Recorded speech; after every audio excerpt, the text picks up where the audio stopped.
In today's show, religion. We'll show you how it's pushed on campus and how it can help you relax. What do some people look at online that could be altering their brain chemicals? In sports, we've got a great start, comebacks, and WAC champs. Sunny day today, but that's all going to change this weekend. More later on in weather on ATV News.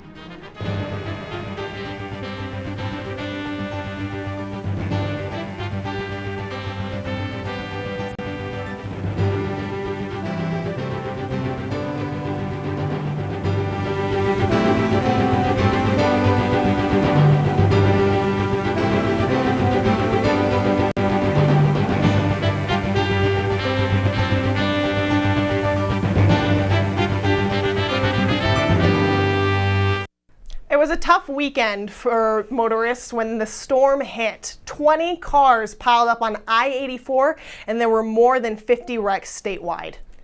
To make sure you don't need a tow truck or worse, we sent Meredith Kinney to get tips to keep your car ticking in the snowy months ahead.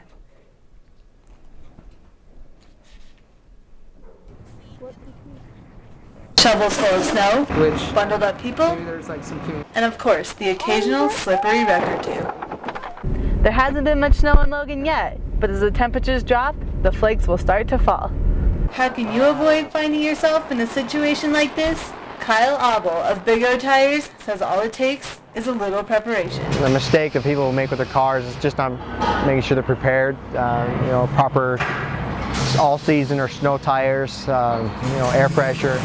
Really the most important step is just going to a professional shop and having them inspect the vehicle, make sure the temperature for the coolant with the antifreeze is going to be rated for the extreme cold that we see here in the valley. With the right mechanics and a little know-how, you'll be prepared to challenge the frosty road. Along with checking your car's tires and making sure its fluids are topped off, there are a few more things you can do to make your car safer this winter. Also making sure the car is prepared for the winter with like the cooling system and antifreeze and just all the fluids in the vehicle. And then making sure your wiper blades are good for the snow and the weather we see. Meredith Kinney, ATV News. There are plenty of places around Logan to get your winter checkup, so make sure you get your car ready for winter before you end up like the cars in the video. With winter weather comes Christmas, and the lady who lives down your street may not have enough food as the holiday season approaches. At Utah State University, students from Utah State University rode on buses to seek help from the Cache Valley community. Nadia Johari went along to check it out. These students are not on their way to class. They are heading to the neighborhoods in Cache Valley to ask for food donations. This event is called Stuff-A-Bus, and we are collecting food for the Cache Valley Food Pantry. For this event is to collect a total of 50,000 pounds of food for the food pantry, and then also separate from the food, we're trying to collect $15,000 for the Sub for Santa Cache Valley. We go out and collect food in the community every Monday night in November, and we are out in front of the stores in the community, like 6 different stores throughout the month of November and December. Trying to get donations of canned food and non-perishable items for the upcoming holiday season. We'd love for anyone to be able to donate. Even one can makes a difference. Those who wish to donate will leave their food on their doorstep, and this truck will eventually pick them up. Since this week is Greek week, most of the fraternities and sororities showed up to this event to gain points for their houses. This was a lot of fun. Fraternities and sororities get in pairs, and then we compete against each other that way. And we did this tonight for a can drive for the Cache Valley Food Pantry. Please stand up by this truck!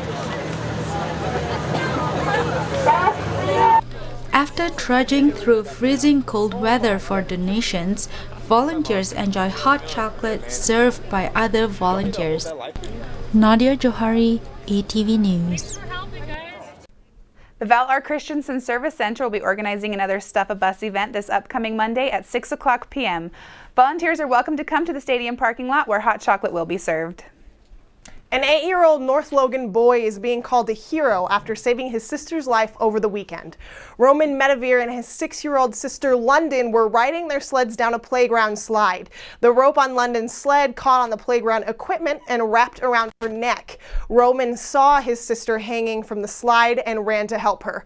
He was able to ease the tension on her neck and eventually free her. London is expected to make a full recovery. Coming up after the break, Buddhists and street preachers on campus for very different reasons. And USU students come together to fight the new drug on campus. If you've ever walked along campus and noticed two men preaching outside near the TSC, you may have wondered why they are there, especially as it is getting colder. Our very own Kelsey Keller is out there right now braving the weather to tell us more. The campus preachers weren't here today. They're usually set up right behind me back here by the TSC patio. I got the chance to talk to them and see kind of what they're all about, so let's go ahead and take a look at that package.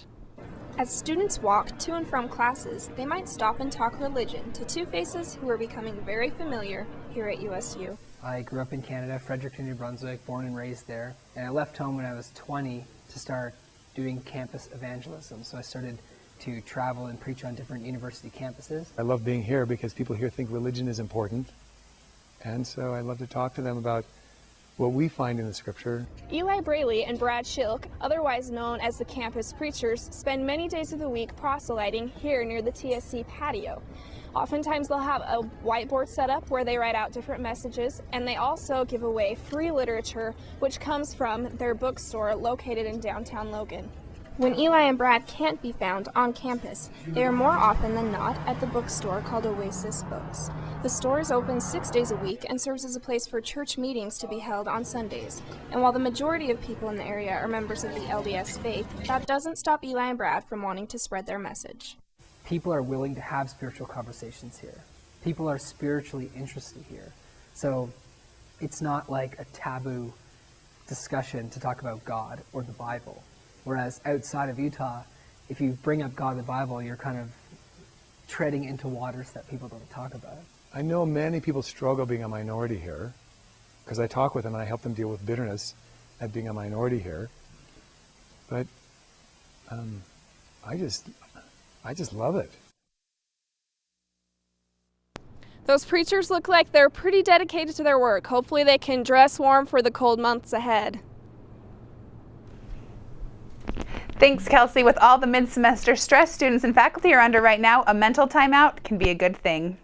The Museum of Anthropology held a Buddhism meditation session last Saturday, and Jessica Black literally peeked out to find out.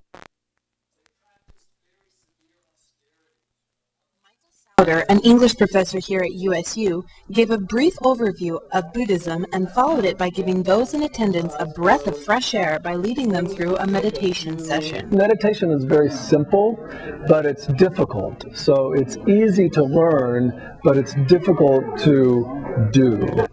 The hard part of meditation is not letting worldly or physical distractions enter your realm of concentration. Even a slight itch can throw off hours of flawless meditation. You might notice how you're feeling emotion. But what if you're not Buddhist and already a devout Catholic or Mormon? Souder says Buddhism can be compatible with just about any other religion. You can come to Buddhism with your own religion, and you don't have to abandon your own religion to practice Buddhism. Even people who practice Buddhism as their main source of religion say they don't feel it's a problem living in an area that's so densely populated with members of the LDS faith. It's about living a life that's filled with compassion, connectedness, and so those things, that's what all religion is striving to find. Although a lot of my beliefs would seem incompatible with those of my Mormon friends and neighbors, I think that there's more that binds us together that we have in common than the things that separate us. So what is it like if you try meditating for the first time? Your mind would just wander to different things, and then you'd be like, focus on your breathing, and then you'd be like, all right, I'm counting how many breaths I'm taking. It was just hard, and I thought that it would kind of be like more of a simple, easy thing, but no, apparently it takes effort. You're feeling a strong emotion. Jessica Black, ATV News. There is a non-denominational meditation group here on campus who practice twice a week. All are welcome. For more information, contact Peter Tauber via email at peter.tauber@aggiemel.usu.edu. Fight the New Drug, a student-driven club warns about the dangers of pornography on the community, individuals, and in relationships. At this event, they're there to raise awareness, and our own Melissa Pearl Youngberg was there to bring us the story. We have to talk about it because it lurks in our dark corners, and it's just not healthy for anyone. Fight the New Drug is educating the public on the effects of pornography, calling it a new drug. As everyone knows, drugs are they have the potential to be addictive. Your body starts to build up a tolerance, basically. Fight the New Drug says often people who feel trapped in pornography feel guilt or shame for viewing. There is actually dopamine release when we experience guilt or shame, and it also deals with memory. And so it's the part that thinks, that felt really good, let's do that some more. Overstimulation. They explain that consistently viewing pornography changes the brain, but it also has the ability to heal itself. When it comes to the brain, addiction is addiction. It doesn't matter if it's heroin, cocaine, or pornography. It's the same effects occur on the brain. In Utah, there's an average of about 5 people per 1,000 who subscribe to a porn site, compared to California, where it's about 2.5 to 3 people. 69% of men and 10% of women report viewing pornography more than once a month. It's a very close to home issue that there's, people don't know. We're not here to tell anybody to not look. I mean, it's their right. They can do whatever they want. But you can't just tell somebody to stop. You've actually got to treat it like a drug. And they got to go through rehab just like any other drug. It becomes consuming. Melissa Pearl Youngberg, ATV News. That it starts to consume our lives when we become addicted. If you're looking for help or would like to learn more and get involved, you can visit fightthenewdrug.org for more information and contacts.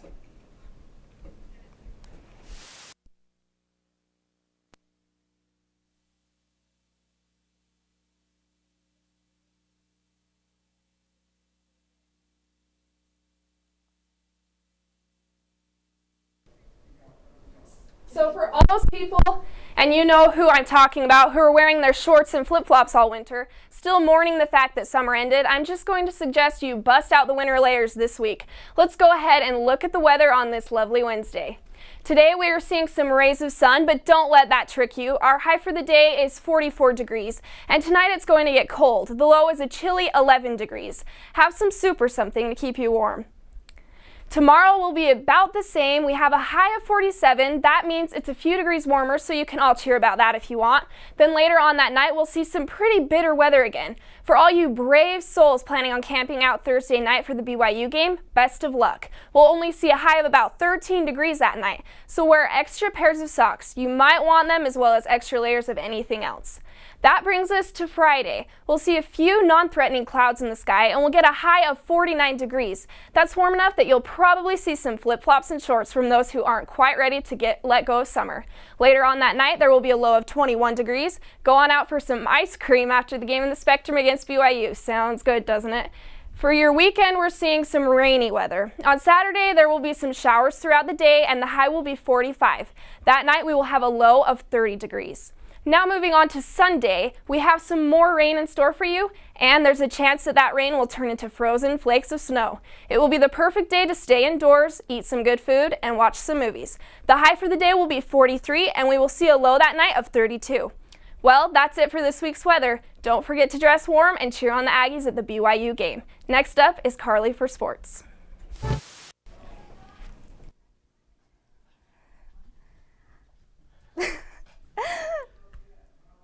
Hi Aggies, welcome to your sports. Aggie soccer continues their historic season with a win over Fresno State to capture their first ever WAC title and first NCAA tournament berth. The Lady Ags shut out the Bulldogs 1-0. Freshman forward Jade Tarver scored the only goal in the 83rd minute to lead the team to victory. The ladies will begin the NCAA tournament on Saturday when they travel to Alabama to face the Auburn Tigers. We wish them the best of luck. Well, it was a thriller down at the Aloha State as the Aggies took on the Warriors in Hawaii. After Utah State took an early 7-0 lead, that's a touchdown for the guy you were just talking about, Coach. Giving them a 28-7 advantage at halftime. But a little before halftime, with about 2 minutes left, Chucky Keaton runs the ball and gets sandwiched between two defenders, jarring his neck. He fumbled the ball and Hawaii recovered it. Chucky was carted off the field and taken to a hospital where he was later released.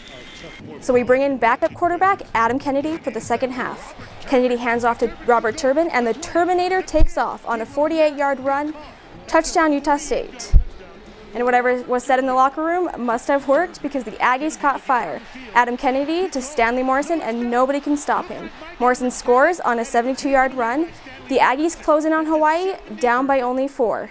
Later on, Kennedy fakes a Turbin and goes in for the score, but is stopped just shy of the end zone. Next play though, Kennedy hands off to Turbin and he fights his way in for the touchdown, giving Utah State their first lead since the first quarter, 35-31. That's where the score would remain. Last desperation for Hawaii, a couple of handoffs, but they cannot convert. And the Aggies win in comeback fashion. The Aggies return to Romney Stadium this Saturday to take on San Jose State at 1 p.m. Just an update on Chucky Keaton. He has a pinched nerve in his spine and a sprained back. He is up and moving and did participate in practice this week. It is possible that he could play in the game on Saturday. Well, men's basketball played their second of 2 exhibition games last Saturday. They took on Adams State, who beat the University of Utah the night before. So did the Aggies have the power to win against a team that was coming off of a big win less than 24 hours? Bailey watched from the sidelines and has the verdict for us. The boys rushed back into the Spectrum to play in front of a rabid Aggie crowd to take on warmed up and prepared Adams State in their second and final exhibition game of the preseason. Brady Jardine was the star of the night, bringing in 13 points and 11 rebounds against a tough defensive match brought by Adams State. He was working in the paint better than we've ever seen him, getting around Adams State number 22 for this what seems like an easy layup for Jardine. And he was even making his short jump shots, but he brought what he's known for with this unexpected dunk that got the crowd going wild. He kept his hands swatting the ball, allowing the Aggies to slow down the pace and work their way back over to Aggie Point territory, first led by Stephen Thornton, then back to Brock Keith Payne, who, of course, does what he's known for, drove it into the paint to make this wild shot. Morgan Grimm was right behind Jardine with 10 points, really showing off that he worked hard in the offseason. But are the Aggies ready to take on BYU this coming Friday? The fans may think so, but what do the players? Heck yeah, man. I mean, obviously we got some work to do this week. We're going to work our absolute butts off the next 3 or 4 days. The excitement's definitely there. You know, we're ready for them to come in here. You know, this is my last chance to play them. I'm excited as heck for it. Our team's excited. The fans are excited. You know, it's going to be a fun, stinking game. And so we're going to come out and we're going to play as hard as we can and give everything we've got.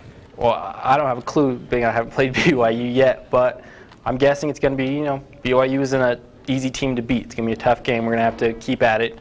Play defense, of course, and we're going to have to run our sets. BYU has always got players. About once every 25 years, they have a 1 or 2 year drought where there wasn't quite enough of the stellar kids from around the country they could get. But, I mean, over the long haul, year in and year out, they've got really good players. And they're well coached. Dave does a great job. So I know what we're in for every time we play them. We're up to our rear end in alligators. Well, let's hope the Aggies can sink into their positions on the team before Friday for their season opener against, that's right, BYU. Tip-off is at 7:05. Women's basketball headed back into the Spectrum for the first time this year to play their one and only exhibition game. The Lady Ags are looking to continue their excellent play from last season when they ended with a historic record of 18-15 and reached the semifinals of the WAC tournament for the first time since 1981. Bailey joins us again and was there to catch the action. The women's basketball team is back in the Spectrum and ready to play some ball. They're coming into this season with some new faces and hope to give some playing time to the whole bench on their first and only exhibition game. And they did just that, having 12 of the Aggies score that night and led them to a bone-crushing win of 89-44 against Western New Mexico. Senior forward Ashley Brown led all scorers with 15 points while adding 7 rebounds. Junior guard Devin Christensen dished in 10 of those points. And, Brown just had an awesome game. She scored the first 4 points of the game as the Aggies jumped to an early 10-0 lead before the New Mexico Mustangs got on the board. Freshman forward and center Franny Valou scored 10 points in her Aggie debut, adding 4 blocks and 2 rebounds. Coach Peebley and Ashley Brown are encouraged to see this type of play just before their season starts. I was just excited going into it, and then the entire bench contributed, and everyone did their part to try to work and better themselves on the little tweaks we needed defensively and offensively, and it was just good. And I was happy to play that team, and they were nice. They were nice players, and they were good players, and they're going to do well in their conference. I just was really glad to see us with our depth executing defensively and offensively. That's absolutely what we needed to see and what I was looking for out of our team. The ladies open their regular season this Friday on the road against Wyoming. It's a big day for Aggie basketball, so make sure to cheer on your ladies and men's basketball teams. After coming off of a 3-set loss against the UVU Wolverines, the Lady Ags took on the Idaho Vandals last Saturday. Bailey is sure working hard. She was there to watch the last home game of the season and brings the gameplay to us. Big Blue dropped into the Spectrum last Saturday as Aggie fans prepared themselves in the front row with their signs of farewell to Liz MacArthur. It was All-American MacArthur's last time playing in the Spectrum in an Aggie uniform, and they honored her just before the match against Idaho, hoping to bring good luck to her and the rest of her teammates. She had a career high of 26 kills and added 6 digs and 2 block assists in the match for Utah State. Junior outside hitter Jocelyn White added 18 kills, 7 digs, and 4 block assists. But it wasn't just Jocelyn White or Liz MacArthur playing well. Shea Sorensen finished with 13 kills and 5 block assists. In the 5th and final set, Idaho raced to a 10-4 lead on the way to its 15-8 win. And even though the Aggies didn't have the outcome that they wanted, Liz was still positive about her last night playing in the Spectrum. Well, it was awesome. We had so many fans, and there's a lot of people out there that have been with me through my whole career, and it means a lot, win or lose. Well, lose in this case, but I have so many good memories here, so I'll remember all of those. She's meant a ton to our program. I can't think of a kid who's more representative of Aggies and Aggie athletics and embodies the phrase student athlete. I mean, she's a smart kid, and she's just meant a ton to our program. She's changed it, so I've appreciated her for all that, all of her efforts and what she's meant to our program. We wish senior Liz MacArthur the best of luck as she goes on to graduate this coming spring. The ladies conclude regular season WAC play with away games this week at Nevada on Thursday and at Fresno on Friday. That's it for our sports. We'll be right back with more ATV news. Stay tuned. What do you know about Asian cultures? The Asian American Student Council hosted an event last Saturday to help Utah State students learn more about different Asian cultures. What we're doing here is we're kind of just introducing people to all the different kinds of Asian cultures. The purpose of it is just to have Asian performers at a dinner. We can socialize with other students and faculty, and it's mostly there just to educate the community about Asian culture, and so we can just really have a good time with each other. The Asian American Student Council hosted its 10th annual Tiptoe into Asia last Saturday in the TSC Ballroom to help Utah State students gain a better understanding about different Asian cultures. Everyone there got the chance to try a variety of Asian foods, followed by performances from students that come from all parts of Asia. There was dancing, singing, and the traditional Japanese drums. All of this drumming, food, and dance was sponsored by the Asian American Student Council. I nicknamed it Asian Club just because it encompasses all Asian cultures. We just teach each other about our different cultures because we have members that are from all parts of Asia. It lets different Asian cultures understand each other, but it's not just for Asians. You don't have to be Asian to join. The AASC kind of taught me that it's multicultural. It's not that you have to be Asian, it's all about learning about the culture. If you're interested in learning more about different Asian cultures, you can attend the Asian American Student Council meetings each Wednesday at 4:30 in the MMS Lounge located on the 3rd floor of the TSC. Well, Aggies, that's it for ATV News. I'm Bailey McMurdy. And I'm Autumn Struve. I'm Carly Lichty. Have a good day.